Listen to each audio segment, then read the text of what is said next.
تو یہ دو باتیں ہو گئی، ایک سر اور اس کے ارد گرد، دوسرا پیٹ اور اس کے ارد گرد کی حفاظت حیا کے عنوان میں۔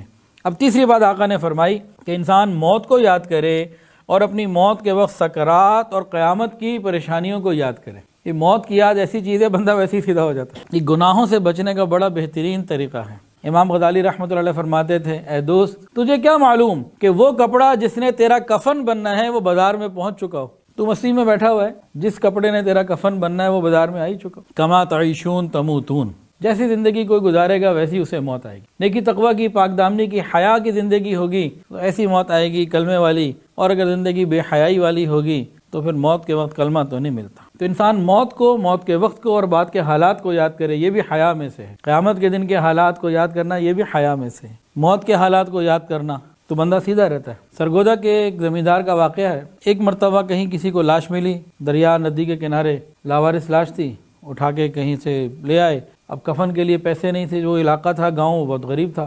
اب امام صاحب مائک پہ کھڑے ہو کے آوازیں لگا رہے ہیں مسجد سے کوئی صاحب، اور آدھے گھنٹے کے اعلانات کے بعد اتنے پیسے جمع ہو گئے، ان غریب لوگوں نے اتنے پیسے جمع کر دیے کہ ایک لاوارث کی لاش کفنائی بھی جا سکے اور دفنائی بھی جا سکے۔ پھر امام صاحب نے غسل دیا، کفن پہنایا، کوئی رونے والی آنکھ نہیں تھی پاس۔ پھر امام صاحب نے نماز جنازہ پڑھائی، پھر تدفین ہو گئی۔ پھر کچھ عرصے کے بعد جب پولیس رپورٹ ہوئی اور معلوم یہ ہوا کہ وہ شخص تھا جو اپنے علاقے کا بہت بڑا زمیندار تھا، باغ تھے اس کے پھلوں کے بہت زیادہ، اور 4 جوان العمر بیٹے تھے، اور بینک اکاؤنٹ میں کروڑوں روپے اس کے موجود تھے، چندے کا کفن لے کے دنیا سے گیا۔ کسی نے کیا خوب کہا، وارث شاہ رحمۃ اللہ علیہ نے، وارث مان نہ کری وارثادہ، وارث مان نہ کری وارثادہ، رب بے وارث کر مار دئی۔ کہ جب اس کی بے نیازی کی نظر، اللہ الصمد، اس کی بے نیازی کی نظر پڑ جائے تو پھر بڑے بڑے جو ہے نا تگنی کا ناچنے پہ مجبور ہو جاتے ہیں۔ فرمائے موت، اس کے حالات، قیامت، ان ساری چیزوں کو یاد کرو۔ ایک دن مرنا ہے، آخر موت ہے،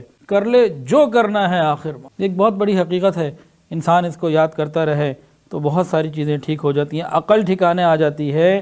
یہ جو تھمتے، یہ جو شہوات کے اندر سے اٹھتے ہیں نا بخارات اور طوفان، یہ سارے موت کی یاد سے تھم جائیں گے، انسان سیدھا ہو جائے گا اگر موت کو یاد کرے۔ اور چوتھی بات فرمائی، ومن اراد الآخرۃ ترک زینۃ الدنیا، اور جو آخرت کا ارادہ کرے وہ دنیا کی زیب و زینت کو ترک کر دے۔ یعنی انسان ضروریات کو تو پورا کرے، خواہشات کے چکر میں نہ پڑے، کہ ضروریات کی تو حد ہے، خواہشات کی کوئی حد ہی نہیں۔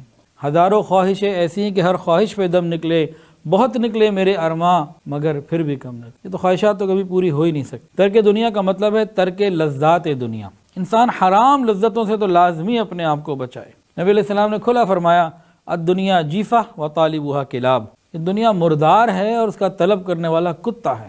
تو انسان اپنے آپ کو بچائے، قیامت کے دن کی سوچ کو بھی سامنے رکھے۔ ترک گناہ 3 وجوہات کی وجہ سے ہوتا ہے کہ انسان گناہوں کو چھوڑتا ہے نا، تو عام طور سے 3 وجوہات ہوتی ہیں۔ ایک کیا ہوتی ہے کہ میں نیک اعمال کروں تاکہ نیکی پر اجر ملے اور مجھے جنت ملے، یہ بھی بہت اچھی بات ہے۔ دوسری نیت کیا ہوتی ہے کہ انسان گناہ سے اس لیے بچتا ہے کہ قیامت کے دن میں جہنم کی آگ سے بچ جاؤں، یہ بھی اچھی بات ہے۔ لیکن ایک اور وجہ بھی ہوتی ہے، اس وجہ کا نام ہے حیا، کہ انسان اس لیے اپنے محسن کی نافرمانی نہیں کرتا کہ اس کی اتنی مہربانیاں میرے پاس ہیں، مجھے پر عطائیں ہیں، میں کیسے اس کی نافرمانی کر لوں، میں کیسے نافرمانی کروں، میں کیسے گناہ کر لوں، کہ جو کچھ میرے پاس ہے اس کا دیا ہوا ہے، آئندہ جو کچھ مجھے چاہیے اسی سے مجھے ملنا ہے، مر کے بھی اسی کے پاس جانا ہے، قبر اور قیامت کی ساری برکتیں مجھے اسی سے لینی ہے، جنت کی نعمت بھی مجھے اسی سے لینی ہے، جو ہے وہ اسی کا دیا ہوا ہے، اور جو آگے چاہیے وہ بھی اسی سے لینا ہے۔ تو انسان کو پھر حیا آتی ہے کہ میں اس کریم کی نافرمانی کیسے کروں، کہ انسان اللہ رب العزت جو محسن حقیقی ہیں ان کے احسانات کو یاد کر کے نافرمانی سے بچے۔ جیسے بیٹا باپ کے سامنے اونچا بولنے سے، بیوی خاوند کے سامنے، شاگرد استاد کے سامنے حیا کرتا ہے نا، تو بندہ بھی پروردگار کے سامنے حیا کرتا ہے۔ تو اللہ کے محبوب نے کیا فرمایا، استحیوا من اللہ حق الحیاء، او کما قال علیہ الصلوۃ والسلام، اللہ تعالیٰ سے ایسے حیا کرو جیسے حیا کرنے کا حق ہے۔ اس میں ایک بات اور بھی ہے کہ قیامت کے دن اللہ تعالیٰ کے سامنے پیش ہونے سے بھی ہمیں کوئی حیا آتی ہو، کہ اللہ کے اتنے انعامات اور میرے کرتوت کیا ہے، کیا چہرہ لے کے پیش ہوں گے، یہ بھی حیا کا ایک مضمون ہے۔ ہم کیا کرتے پھر رہے ہیں، سوچے تو صحیح، ہم اللہ تعالیٰ کے سامنے کیا چہرہ لے کے پیش ہوں گے، کون سے اعمال لے کے پیش ہوں گے، ہمارا بنے گا کیا۔ حدیث کے اندر آتا ہے قیامت کے دن ایک بندہ اللہ رب العزت کے سامنے پیش ہوگا، اس کا اعمال نامہ بند ہوگا، سیلڈ، تو بڑا حیران ہوگا کہ میرا اعمال نامہ بند کیوں ہے، کھل کیوں نہیں رہا، ساروں کے تو کھلے۔ اللہ تعالیٰ فرمائیں گے، میرے بندے تو دنیا میں مجھ سے حیا کرتا تھا، آج میں بھی تجھ سے حیا کرتا ہوں، تیرا اعمال نامہ بند ہی رہے گا، کسی کو پتہ ہی نہیں چلے گا، ہماری آپس کی بات ہے، بس جو ہو گیا ہو گیا، چلو جنت۔ تو ایک گناہ انسان اس لیے چھوڑتا ہے کہ جنت ملے، جہنم سے بچوں، یہ دونوں چیزیں اچھی ہیں، لیکن ایک اس لیے گناہ چھوڑے کہ اس کو اللہ کے سامنے گناہ کرتے ہوئے حیا آئے۔ کتنے انعامات ہیں، اس نے مجھے ہر چیز تو دی ہے، ابھی بھی میں اسی کی نافرمانی کروں، مجھے حیا آتی ہے۔ جس کو یہ حیا مل گئی نا، اس کے لیے پھر قیامت کے دن کے تو مسئلے اس کے حل ہوگا۔